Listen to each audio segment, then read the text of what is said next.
नमस्कार मंडळी. नमस्कार. तर सगळ्यांचं स्वागत आहे पहा आपल्या ब्लॉग मध्ये. आता वाजले 11:30. 11:15 वाजू राहिले लगे.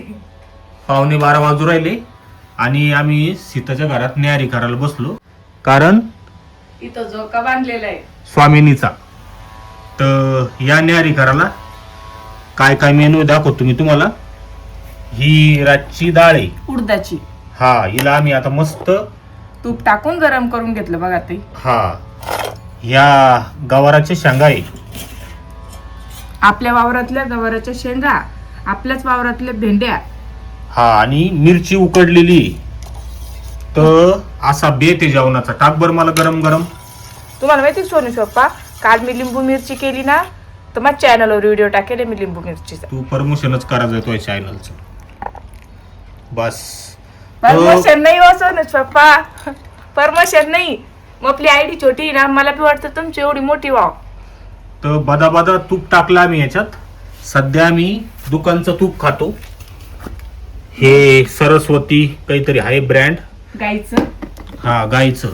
म्हणजे समूला पण चालतं आणि आम्हाला पण चालतं. आता घरगुती तूपच नाही मिळू राहिला आम्हाला बरेच दिवसांनी. नाही, मी एका मित्राला म्हणलो माझ्या हा देणार आहे आपल्याला. म्हशीचं आहे पण घरगुती आहे. बर. तर तूप खायला पाहिजे माणसानं, कारण त्याच्यामध्ये व्हिटॅमिन आहे. व्हिटॅमिन ए, ई, डी, बरोबर आहे. आणि ताकद येते तुपाना. त्याच्यानंतर त्वचा उजळती, तेज येतं म्हणतात ते. हा, तेज येतं. तर तूप खायला पाहिजे आणि घरगुती भेटलं तर चांगलंच आहे. चांगलंच आहे. आता काय झालं, आजकाल आपण आहार व्यवस्थित भेटत नाहीये ना, सगळ्यात भेसळ, केमिकल, हे ते. पण सोनूश पप्पा, तुम्ही म्हशीचं तूप सांगितलं ना, तर म्हशीचं तूप समूला चालतं का नाही ते माहित हा, नाही ते ना. कमेंट मध्ये सांगा म्हशीचं तूप. कारण की जर ताई म्हणल्या की शुकांना खाऊ घाला, तर ती 13-14 महिन्याची झालेली बघा ताई, तर मी खाऊ घालन. पण त्या जर म्हणल्या नाही, तर मग मी तिला गाईचंच तूप खाऊ घालून बाई.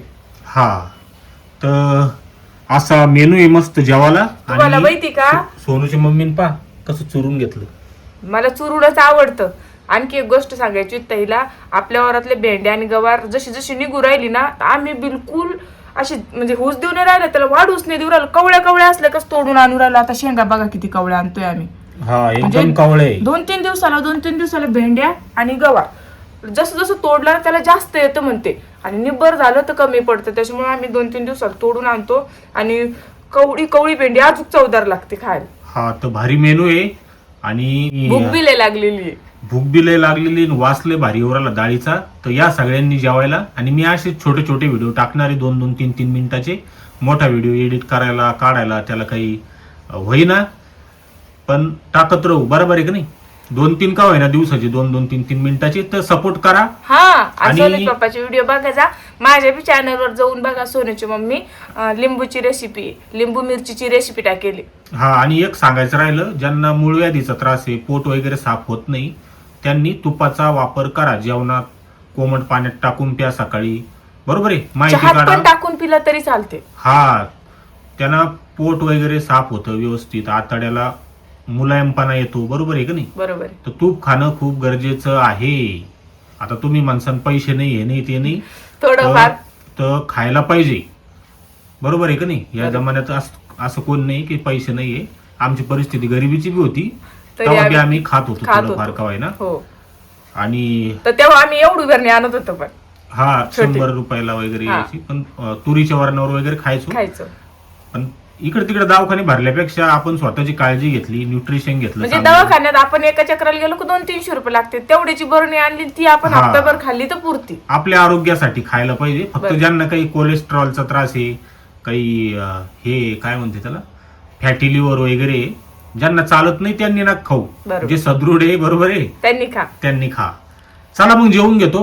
वरण गरम करून केलं होतं ते थंड होईल, आहे का नाही. तर चला या जेवायला. धन्यवाद. बाय.